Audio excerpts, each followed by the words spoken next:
The dust rose in a choking cloud as the stagecoach rattled to a stop in front of Georgetown's only hotel.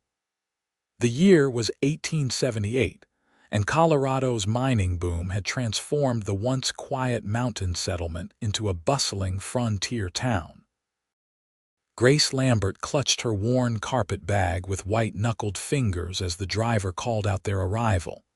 She was the mail-order bride no one was waiting for, the woman whose future husband had died before she'd even arrived. Georgetown. End of the line. The driver shouted, already unloading luggage from the roof of the coach. Grace stepped down onto Colorado soil for the first time, her legs unsteady after 3 days of travel. Her simple blue dress was wrinkled and travel-stained, her honey blonde hair escaping its pins. At 22, she'd left everything familiar behind in Pennsylvania, answering an advertisement from a miner named Thomas Bryant, who'd promised a comfortable life in exchange for companionship and a home with children. The telegram informing her of his death in a mine collapse had reached her in Denver, but by then she had nowhere to return to. "Miss, you getting a room?" The stagecoach driver nodded toward the hotel, already turning to his other passengers. I'm not certain," Grace answered honestly. The small amount of money she'd brought wouldn't last more than a few days. She'd come west with the expectation of marriage, not to fend for herself in an unfamiliar mining town. "Well, good luck to you." The driver tipped his hat and turned away, leaving her standing alone on the dusty street. Georgetown hummed with activity around her. Miners and merchants hurried along the wooden boardwalks. A saloon across the street buzzed with midday patrons, and the clang of a blacksmith's hammer echoed from down the road. Grace took a deep breath and stepped toward the hotel, hoping they might at least know of someone who needed household help. The hotel clerk barely looked up when she entered. "Room's $1 a night, paid in advance." "Actually, I was hoping you might have information about Thomas Bryant." I was to be his bride. The words caught in her throat. The clerk finally raised his eyes, his expression shifting to something between pity and discomfort. "Bryant, the one killed in the Silver Plume collapse last month. Madam, he's buried up on the hill with the others. I know he's gone." "I received word in Denver." Grace straightened her shoulders. "What I'm asking is if he had any arrangements for me, or perhaps if you know of any work for a woman in town." The clerk snorted. "Work? Town's full of miners looking for jobs. Saloons always hiring girls, I suppose." His eyes traveled over her in a way that made her skin crawl. "I'm not that sort of woman," Grace said firmly. "Then you're out of luck. Bryant didn't leave nothing that I heard of. Boarding houses are full up with the new strike over at the Lebanon." Grace nodded stiffly and turned away, blinking back tears. Outside, she stood on the boardwalk, the weight of her situation settling on her shoulders. She had come as a bride no one wanted to a town that had no place for her. She walked slowly down the main street, taking in the wooden buildings and the towering mountains that surrounded Georgetown. The air was thin at this altitude, making her light-headed, or perhaps that was just hunger. She hadn't eaten since a meager breakfast on the stagecoach. Several blocks from the center of town, the buildings thinned out and she found herself near a small creek. A modest cabin stood set back from the water, with a corral containing several horses. A man was working with one of them, a spirited chestnut that tossed its head as he spoke quietly to it. Grace hesitated. The cabin wasn't grand, but it was well maintained, with smoke curling from the chimney and neat stacks of firewood along one wall. She watched as the man, tall and broad-shouldered beneath a worn leather vest, gently stroked the horse's neck until it calmed. There was a kindness in that simple gesture that gave her courage. Approaching the fence, she cleared her throat. "Excuse me, sir," he turned, and Grace found herself looking into the most startlingly blue eyes she'd ever seen, set in a sun-weathered face beneath a shock of dark hair. He couldn't have been more than 30, but his eyes held the weight of someone who'd seen much in those years. "Can I help you, madam?" His voice was deep, with a slight drawl that marked him as not native to the mountains. "I hope so," Grace said, summoning her dignity despite her rumpled appearance. "I'm looking for work. I can cook, clean, so I'm not afraid of hard labor." He studied her for a moment, taking in her travel-worn appearance and the carpet bag clutched in her hands. "You just get to town." "Yes." "The stagecoach arrived an hour ago. And you're already looking for work instead of settling in." His brow furrowed. "Where's your people?" "I have no people here. I came as a bride for Thomas Bryant, but She swallowed hard. "I learned in Denver that he died in a mining accident." Something shifted in the man's expression. "Bryant, heard about that, cave-in at Silver Plume." He wiped his hands on a rag and stepped closer to the fence. "I'm Hank Irwin. Got a small horse-breaking business here." "Grace Lambert," she replied with a small nod. "Pleased to meet you, Mr. Irwin." "You eaten today, Miss Lambert?" The unexpected question caught her off guard. Not since morning." Hank Irwin nodded as if that settled something. "Come on in, then. Can't talk business on an empty stomach."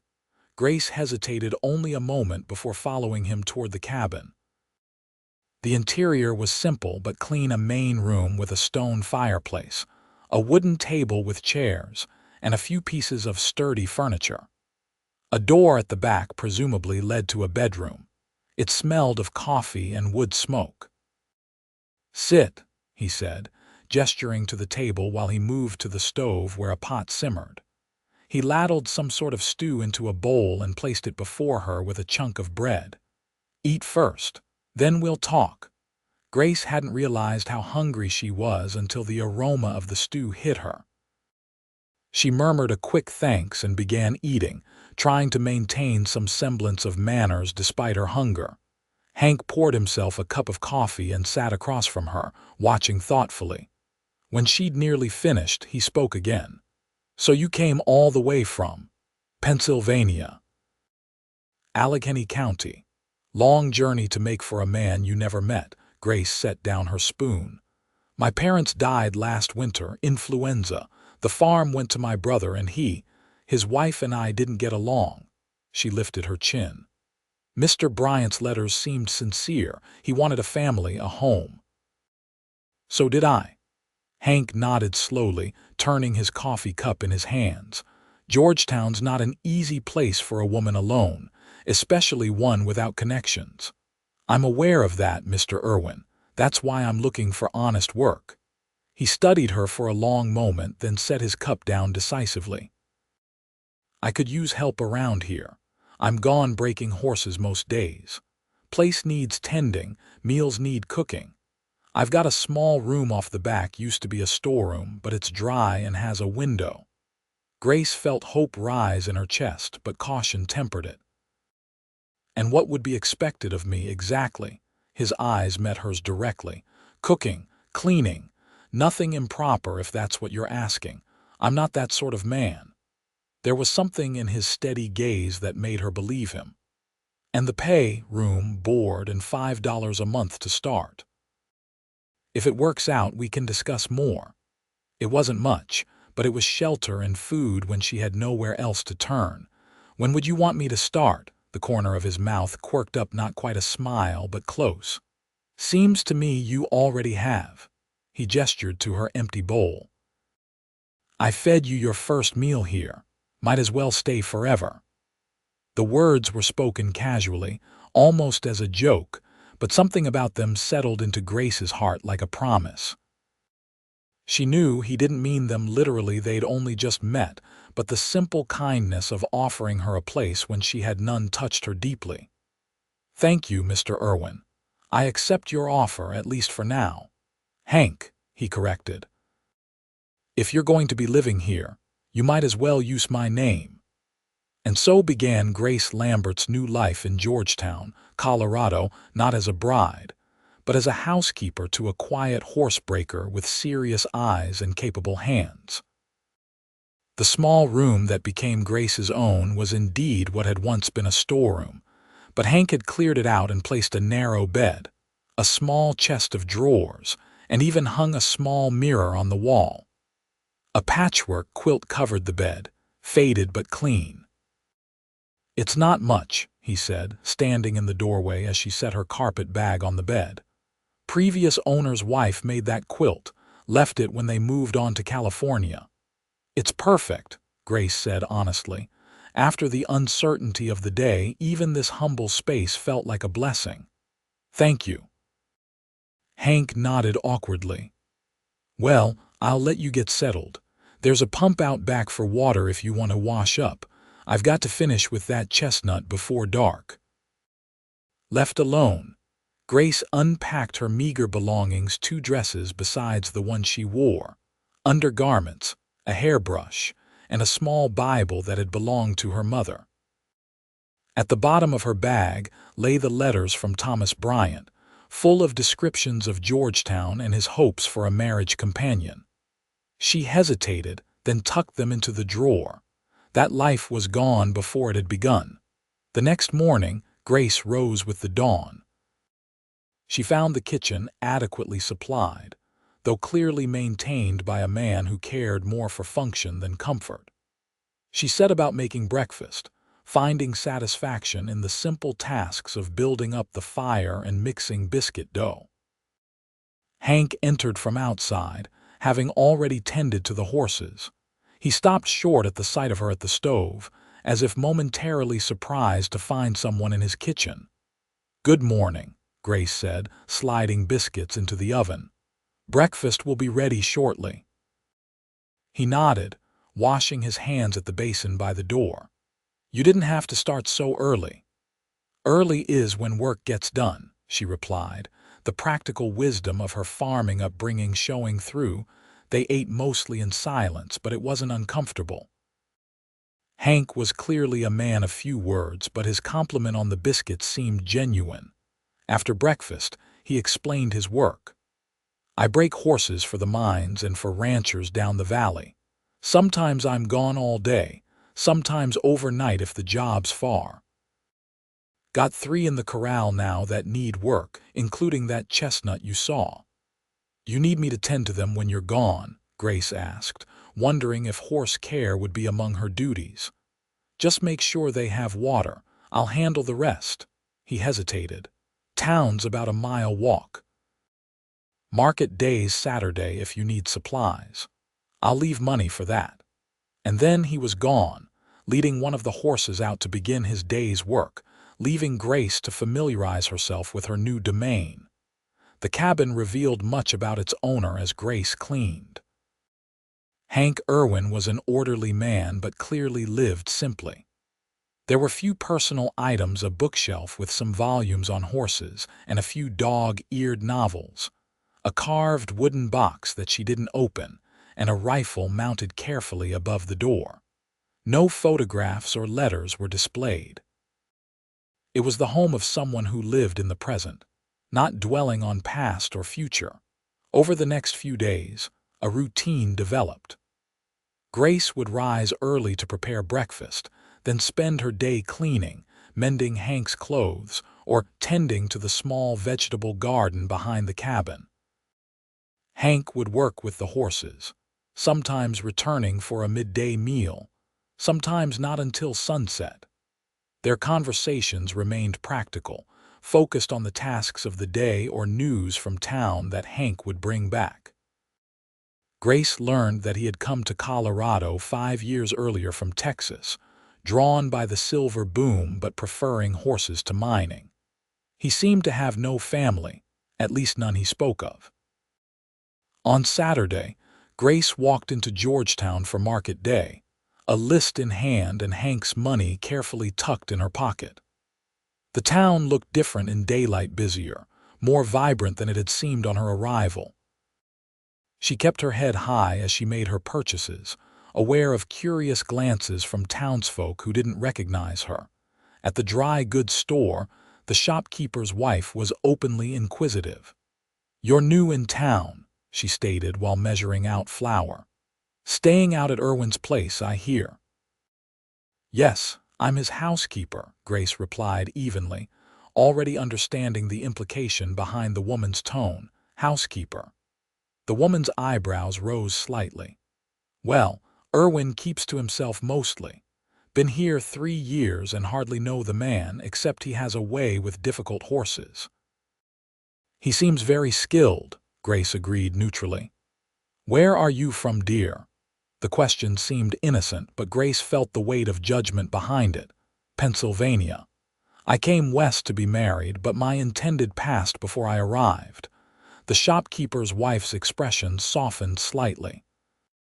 "Bryant's girl. I heard something about that. A shame, truly." She leaned forward, lowering her voice. "Listen, dear, if you need proper work, the school might need help. Respectable work for a young woman." Grace understood what wasn't being said, that living alone with an unmarried man, regardless of the arrangement, raised eyebrows. "Thank you for your concern, but I'm quite content with my current situation." She finished her shopping and headed back to the cabin, troubled by the encounter but determined not to let it affect her. She needed this job, this shelter. What others thought would have to be endured.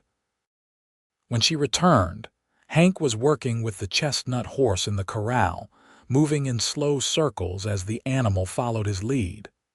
Grace paused to watch, struck by the patience in his movements, the quiet communication between man and beast. "He's beautiful," she called, setting down her packages. Hank glanced over. "He's stubborn is what he is, but he's learning." He gave the horse a final pat and exited the corral. "Need help with those? I can manage. I bought extra for Sunday dinner tomorrow, if that's all right." "Your cooking's better than mine ever was. No complaints here." There was almost a smile on his face, the most expression she'd seen from him yet. That evening, as they sat by the fire after dinner, Hank broke their usual comfortable silence. "Had someone ask about you in town today?" Grace tensed. "Oh, Mason from the assay office. Wanted to know if you were my wife or—" He cleared his throat.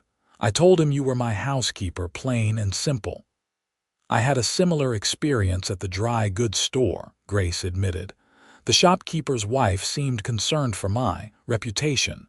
Hank's jaw tightened. "People talk. It's what they do when they've got nothing better to occupy their minds. It doesn't bother you.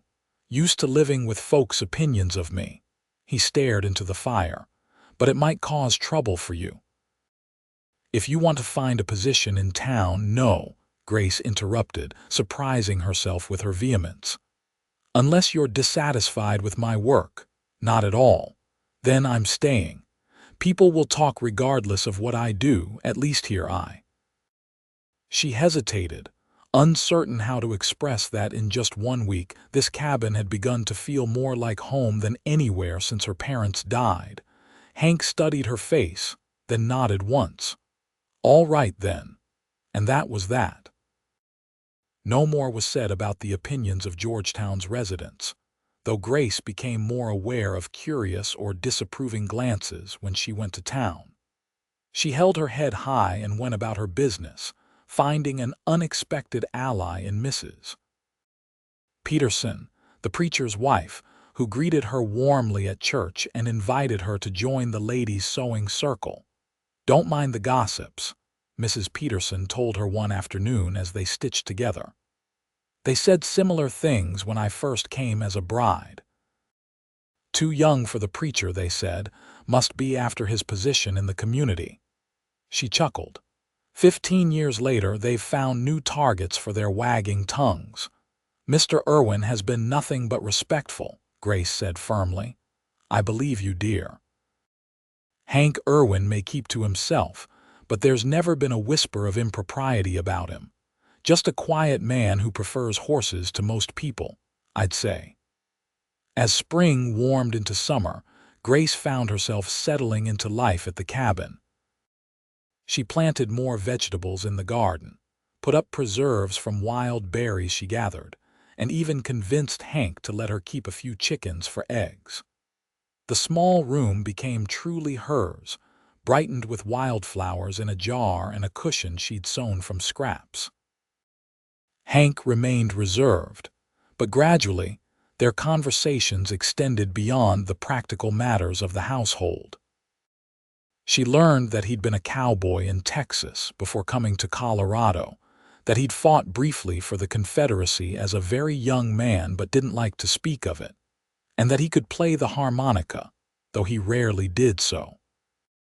In turn, she told him about growing up on the Pennsylvania farm, about her parents and the brother who'd essentially pushed her out after their deaths, and about her hopes of someday having her own family. "That's why you answered Bryant's advertisement?" Hank asked one evening as they sat on the porch watching the sunset paint the mountains gold and pink. "Partly," Grace admitted, "and partly because there seemed nothing left for me back east. His letters painted such a picture of Georgetown, of the life we might build." She smiled ruefully. "Reality rarely matches what we imagine, does it?" "Sometimes it's better," Hank said quietly, his eyes on the distant peaks. The words lingered with Grace as she went to bed that night. Was this life, this unexpected arrangement in a mountain cabin with a taciturn horse breaker, better than what she'd imagined with Thomas Bryant? She couldn't have said for certain, but she knew she was content in a way she hadn't expected to be again after losing her parents and home.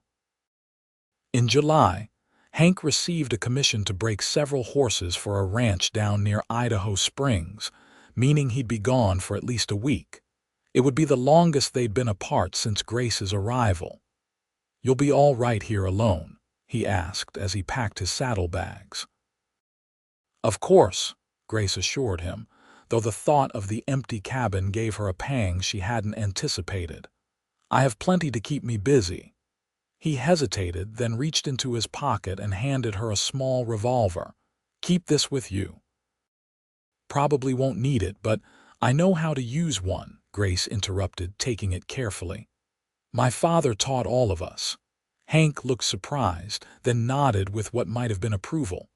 "I'll be back by next Saturday at the latest." After he rode out, the cabin felt strangely hollow. Grace busied herself with deep cleaning, with tending the garden, with making new curtains for the windows from fabric she'd purchased in town. But in the evenings, she found herself missing Hank's quiet presence by the fire, the sound of his breathing across the room as they each read or worked on small tasks. It was an unsettling realization that she'd grown not just accustomed to him, but attached to him in some indefinable way. He was her employer, nothing more. Yet when she thought of her future now, it was difficult to imagine it without Hank Irwin somewhere in the picture. On the fourth day of his absence, Grace was hanging laundry when she heard hoofbeats approaching. Her heart lifted, thinking Hank had returned early, but instead she saw 3 riders she didn't recognize. They reined in near the corral and Grace tensed, remembering the revolver inside the cabin. But the men merely tipped their hats. "Afternoon, madam," the leader called. "Looking for Hank Irwin." "He's not here," Grace replied, keeping her distance. "He's down near Idaho Springs on business, expected back in a few days." The man frowned. "Shame, got some horses need breaking and heard he's the best around." His eyes traveled over her in a way that made her uncomfortable. "You his wife, I'm his housekeeper," Grace said firmly. "I can tell him you called when he returns, Mr. Blackwell. Jim Blackwell got a spread about 10 miles north." He studied the cabin. "Never knew Irwin to have a housekeeper before. If there's nothing else, Mr. Blackwell, I have work to finish." Grace began gathering her empty laundry basket. "No offense meant, madam." Blackwell's tone was friendly enough, but something in his smile didn't reach his eyes. "Just surprised is all. Irwin's always been a lone wolf type." He tipped his hat again. "We'll come back next week." The men rode off, and Grace hurried inside to finish her chores, troubled by the encounter but unable to pinpoint why exactly. Perhaps it was simply being alone when strangers appeared. Or perhaps it was the way Blackwell had looked at her, not with the disapproval of the townsfolk, but with a calculating interest she couldn't decipher. That night, she kept the revolver close as she slept. Hank returned 2 days later, looking tired but satisfied. "Got good money for that job," he said as he unpacked his gear. Rancher was pleased with the work. Grace was surprised by the relief she felt at having him home, at the way the cabin seemed to come alive again with his presence. "I'm glad it went well. We had visitors, a Mr. Blackwell and 2 others. They wanted horses broken." Hank's expression darkened. "Blackwell came here?" "Yes, 2 days ago. Is something wrong?" He shook his head, but his jaw was tight. "Just surprised." Blackwell usually sends one of his hands for business. He seemed to debate something internally, then added, "Stay clear of him if he comes around again while I'm not here. He's got a reputation." "What sort of reputation?" "The kind that means a woman shouldn't be alone with him." Hank's voice was grim. "He's powerful in the county, owns a big ranch, has the ear of the sheriff, but he's not a good man." The warning sent a chill through Grace, confirming her instinctive unease about Blackwell. "I'll be careful." Hank studied her face. "Maybe I shouldn't leave you alone here again." "You can't refuse work because of me," Grace protested. "I'm perfectly capable of looking after myself. I've managed nearly 2 months here already." A ghost of a smile touched his lips. "That you have." He hesitated, then reached into his saddlebag. "Brought you something from Idaho Springs." He handed her a small package wrapped in brown paper. Inside was a delicate silver brooch in the shape of a flower, simple but beautiful. "Hank, you shouldn't have saw it in a shop window. Reminded me of those flowers you put on the table." He looked almost embarrassed. "Just a small thank you for keeping things running here." Grace pinned the brooch to her dress with fingers that trembled slightly. It was the first gift she'd received in longer than she could remember, and certainly the first from a man who wasn't family. "It's lovely. Thank you." Their eyes met, and something shifted in the air between them, a recognition, perhaps, that their relationship had evolved beyond merely employer and housekeeper. Grace felt her cheeks warm and looked away first, busying herself with preparing dinner. That night, she lay awake longer than usual, the silver brooch on her nightstand catching moonlight through the window. She thought about Hank Irwin, about the quiet strength in his hands when he worked with the horses, about the rare smiles that transformed his serious face, about the thoughtfulness behind the gift. And she admitted to herself what she'd been avoiding acknowledging. She was falling in love with him. The realization was both thrilling and terrifying. She had come to Georgetown to marry a stranger, yes, but that had been an arrangement with clear expectations on both sides. These feelings developing for Hank was entirely different. He had hired her as a housekeeper. He had shown her kindness, respect, even friendship, but nothing that indicated he saw her as anything more. And yet, the brooch seemed to suggest otherwise.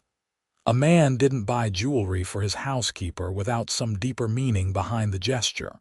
Did he care for her too? And if he did, what then? August brought scorching days and the occasional violent thunderstorm that echoed through the mountains. Hank's business was steady, with ranchers and miners coming to him for his horse-breaking skills. Sometimes Grace would watch him work, marveling at his patience and the trust he built with the animals. "How did you learn to do this?" she asked one afternoon, sitting on the corral fence as he worked with a skittish gray mare. "Had a way with horses since I was a boy," he answered, his focus on the mare as he slowly introduced her to the saddle blanket. "But I learned the finer points from an old Mexican vaquero named Emilio on a ranch in Texas." He could gentle the wildest Mustang you ever saw without ever raising his voice or using a whip. Like you, Grace observed. Hank glanced at her, seeming pleased by the comparison. Try to be. A horse doesn't forget cruelty, neither do people. There was something in his tone that suggested personal experience, but Grace knew better than to press. Hank shared his past in small pieces when he was ready. That evening, as they sat on the porch watching lightning flicker over distant peaks, Hank broke a comfortable silence. Been meaning to ask you something. Grace's heart skipped. Yes. Would you be interested in learning to ride? Proper-like, not just sitting on a docile old mare. He gestured toward the corral where several horses now resided. That bay gelding's got a good temperament. Be a good mount for a beginner. It wasn't what she'd expected or perhaps hoped he might ask, but the offer touched her nonetheless.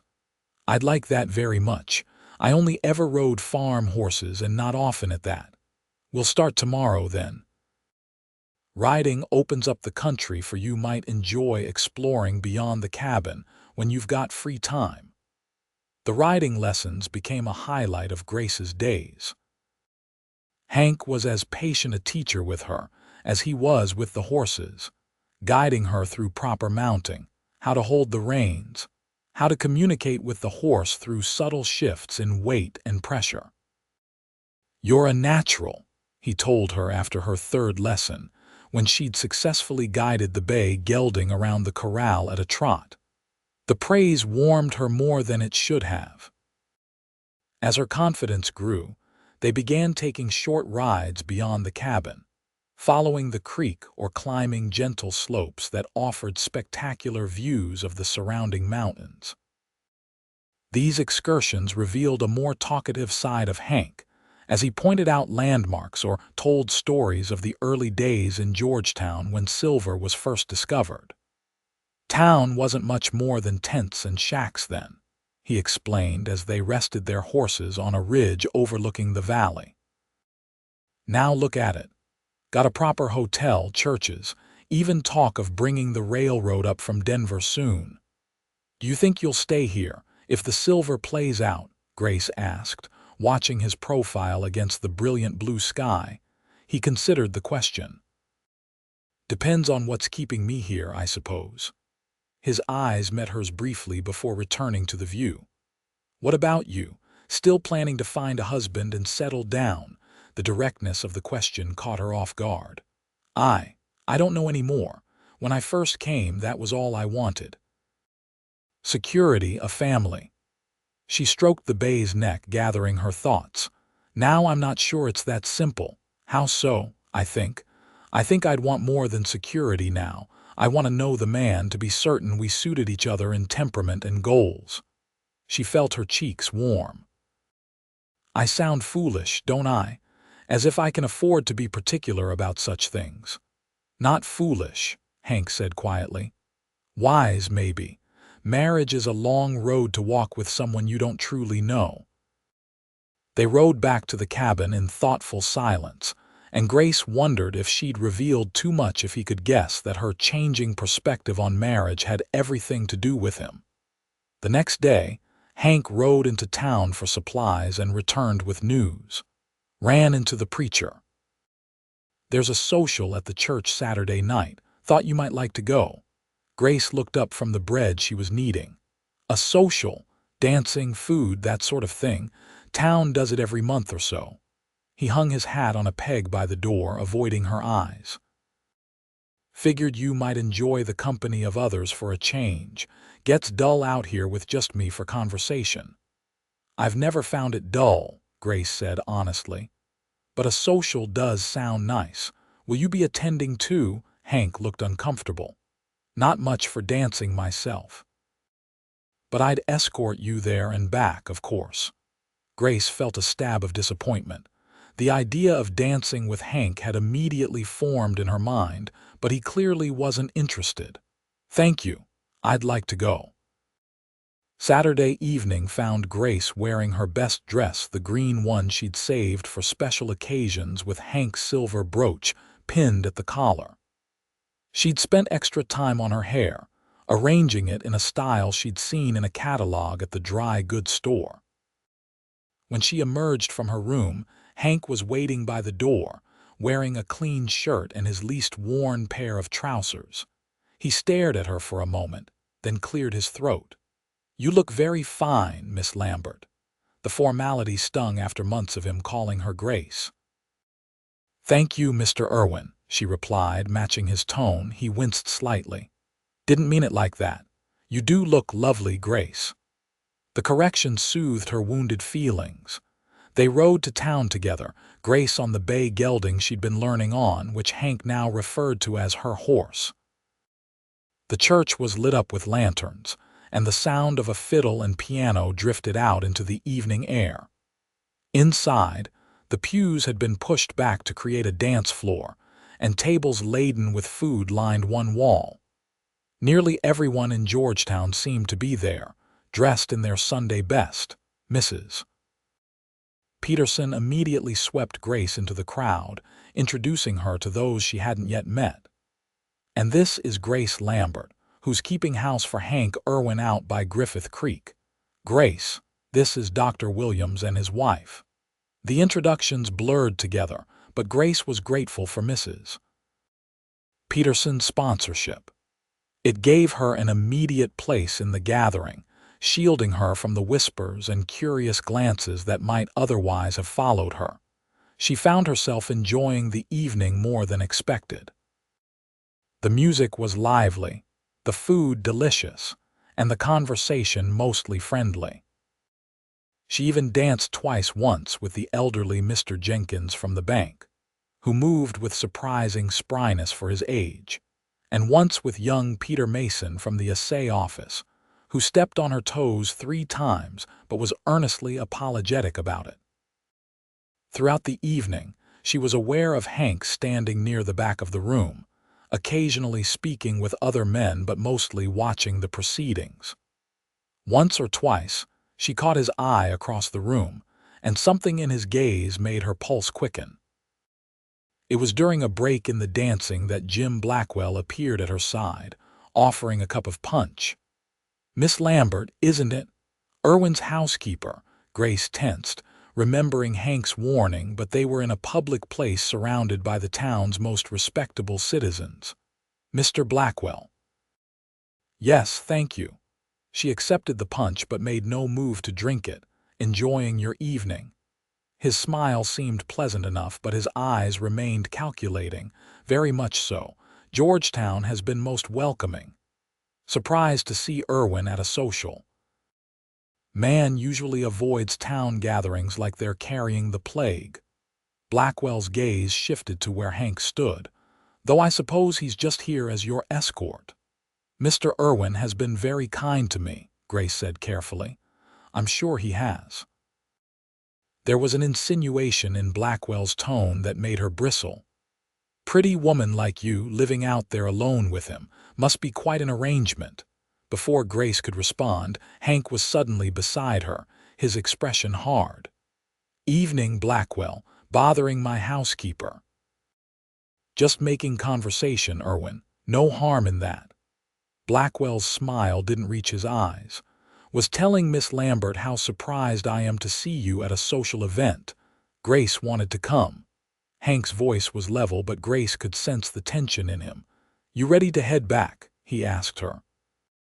"Yes, I think so." She set down her untouched punch. "It was interesting meeting you again, Mr. Blackwell."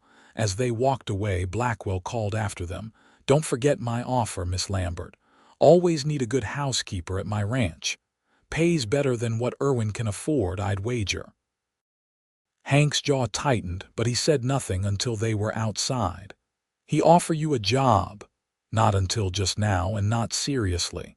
"He was trying to provoke you." Grace laid a hand on Hank's arm. "I would never consider working for him, especially after what you told me." Hank nodded, his expression softening. "Sorry about cutting your evening short." "Don't be. I was ready to leave anyway." She smiled up at him in the lantern light. "It was lovely, but I'm not used to so much excitement." They rode home under a sky blazing with stars, the horses picking their way carefully along the moonlit trail. At the cabin, Hank helped her down from the bay, his hands strong and steady at her waist. For a moment they stood close, the night silent around them except for the soft nickering of the horses. "Thank you for taking me," Grace said softly. "You have fun." His voice was low, his face shadowed in the darkness.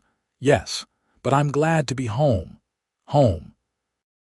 The words slipped out naturally, and Grace felt rather than saw Hank's reaction a slight intake of breath, a momentary tightening of his hands at her waist. "Grace, he began, then stopped, releasing her and stepping back. "Best get inside. Late night." The moment broken, Grace could only nod and follow him to the cabin, wondering what he had been about to say. The next morning brought a return to their normal routine, but something had shifted between them. There was a new awareness in their interactions, a careful distance that hadn't been there before. Hank spent more time with the horses, and Grace busied herself with household tasks, both of them orbiting each other like cautious planets. It was Mrs. Peterson who finally brought matters to a head. She visited the cabin one afternoon in late August, ostensibly to bring a jar of her special peach preserves, but clearly with another purpose in mind. After exchanging pleasantries and accepting a cup of tea, she fixed Grace with a direct look. "My dear, I hope you don't mind my asking, but what exactly are your intentions regarding Hank Irwin?" Grace nearly choked on her tea. "My intentions, Mrs. Peterson, I'm his housekeeper." "Yes, and I'm the Queen of England." The older woman smiled kindly. "I've seen how you look at him, Grace. And more tellingly, I've seen how he looks at you when he thinks no one is watching." Heat rose to Grace's cheeks. We haven't discussed anything beyond my employment here. And why not? It's clear to anyone with eyes that you care for each other." Mrs. Peterson set down her teacup. "Is it because of what people might say? Because I assure you, most of Georgetown has already decided you're either secretly married or soon will be." "It's not that simple," Grace protested. "Hank hired me when I had nowhere else to go. He's been kind, generous even, but that doesn't mean he wants me as anything more than a housekeeper. My dear girl, a man doesn't look at his housekeeper the way Hank Irwin looks at you." Mrs. Peterson patted her hand. "Sometimes people need a little encouragement to acknowledge what's in their hearts, especially people who have grown accustomed to being alone." After Mrs. Peterson left, Grace sat for a long time at the kitchen table, turning the older woman's words over in her mind. Was it possible that Hank felt for her what she felt for him?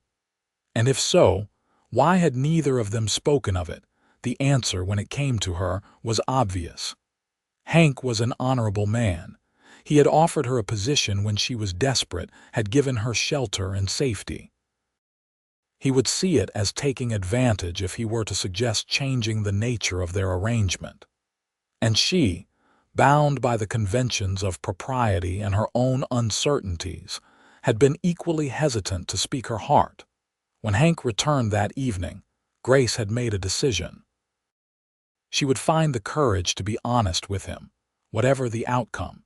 He entered as the sun was setting, bringing with him the scent of horses and the outdoors. Grace had prepared his favorite meal, venison stew with dumplings, and had even picked late summer wildflowers for the table. "Something special happening?" he asked, noticing the flowers and the care she'd taken with the table setting. "Just felt like making an effort tonight," she replied, trying to keep her voice casual. "Wash up and it'll be ready." They ate mostly in silence, but it was a comfortable one, broken occasionally by comments about the day's work or plans for the coming week. When they'd finished, Grace took a deep breath. "Hank, there's something I'd like to discuss with you." He looked up, his blue eyes wary. "Sounds serious." "It is, in a way." She twisted her napkin in her lap. "I've been thinking about my position here, about our arrangement." His expression shuddered. "You're leaving. If it's about the pay, I can try to— No, Grace interrupted. No, I don't want to leave, that's not it at all. Relief flashed across his face before he schooled his features back to neutrality. What then? Grace faltered, then gathered her courage. I've come to care for you, Hank, not as an employer but as a man, a good, honorable man who I've grown to admire and love. The last word came out barely above a whisper. Hank went very still, his eyes never leaving her face. Grace, please let me finish. I understand if you don't feel the same way. If you only want me here as your housekeeper, I can accept that.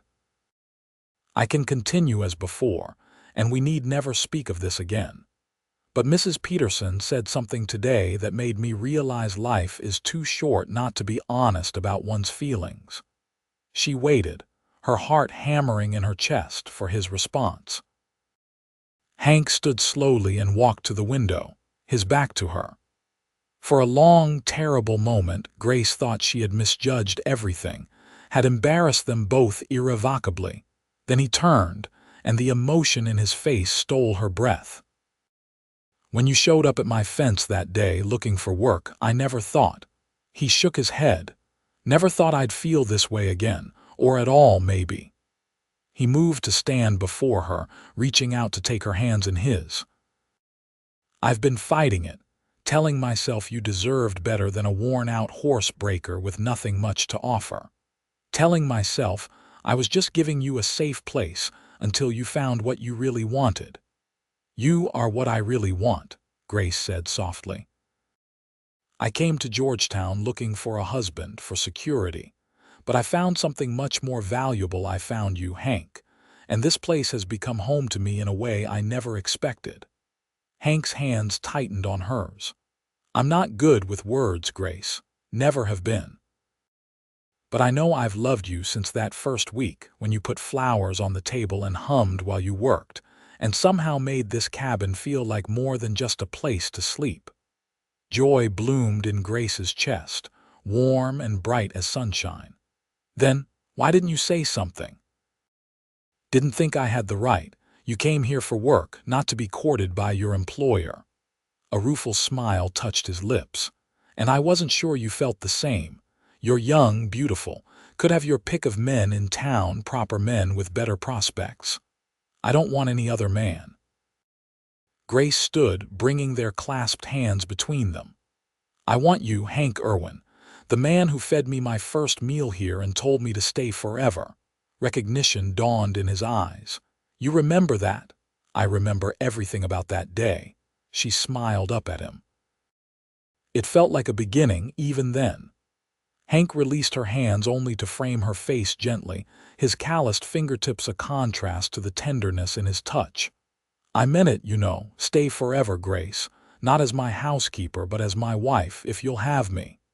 Yes, she whispered. Yes, I will.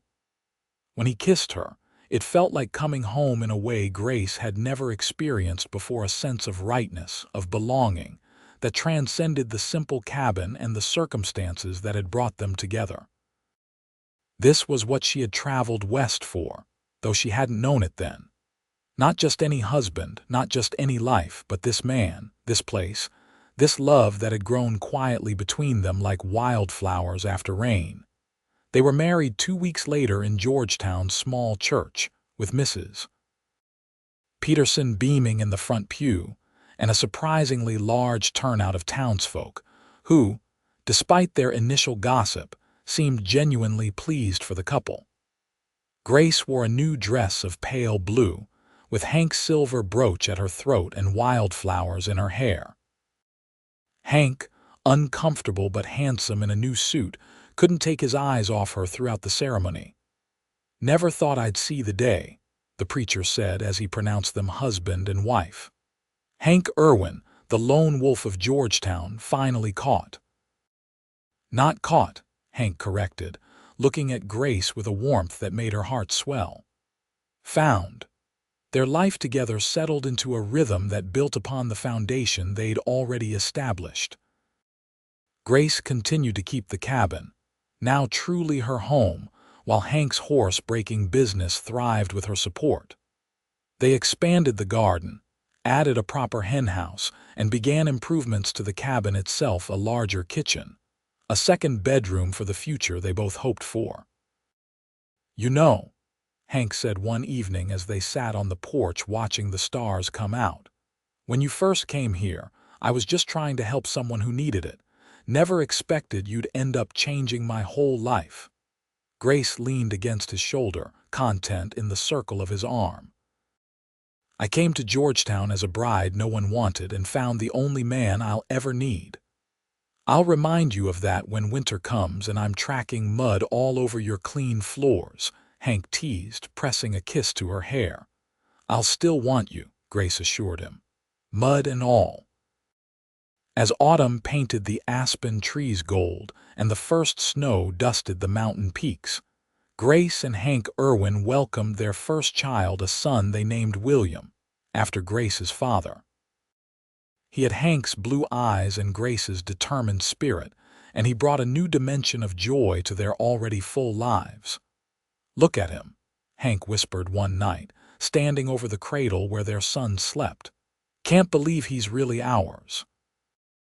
"He is," Grace affirmed, slipping her arm around her husband's waist. "And he's just the beginning of our family." Hank turned to embrace her fully, his expression serious yet tender. "When I said stay forever that first day, I had no idea what I was really asking for. No idea how much richer my life would become because of you. We found each other when we both needed it most," Grace said softly. "Some might call that luck, but I think it was something more." As the years passed, the Irwin family grew. A daughter, Emma, joined them 2 years after William, followed by twins Michael and James 3 years later. The cabin expanded into a proper house, with rooms for the children and a wide porch where the family gathered on summer evenings. Hank's business prospered, his reputation spreading throughout Colorado territory. He eventually hired help, 2 young men eager to learn his methods, allowing him more time at home with Grace and the children. Grace, in addition to managing their growing household, became known for the preserves and baked goods she sold at Georgetown's market days, providing a steady second income for the family. The town grew around them as the railroad finally reached Georgetown, bringing more settlers and businesses. But the Irwin place remained a bit apart, a peaceful haven at the edge of the wilderness where horses grazed in mountain meadows and children's laughter echoed against the distant peaks. On their 10th anniversary, Hank surprised Grace with a new silver brooch to match the first, this one set with a small mountain sapphire that matched his eyes. "To remind you of the day a dusty horse breaker fell in love with a woman looking for work," he said as he pinned it to her dress. "As if I could ever forget," Grace replied, touching the original brooch she still wore on special occasions. "That was the day my life truly began." They stood together on their porch, watching their children playing in the yard with the newest addition to their family, a gentle pony Hank had trained especially for them. The mountains rose purple and majestic in the distance, the same mountains that had witnessed their beginning, that would stand sentinel over their future together. "Stay forever," Hank murmured, echoing words spoken long ago. Grace leaned into his embrace, her heart full. "I already am." And she was the bride who had come unwanted to Georgetown, had found not just a home, but a love story written in the language of quiet devotion, of meals shared and work done side by side, of children raised and dreams fulfilled. It wasn't the life she had imagined when she'd stepped off that stagecoach, but it was infinitely better, a life built on the foundation of a single meal offered when she was hungry, and a simple invitation that had turned out to be a promise kept.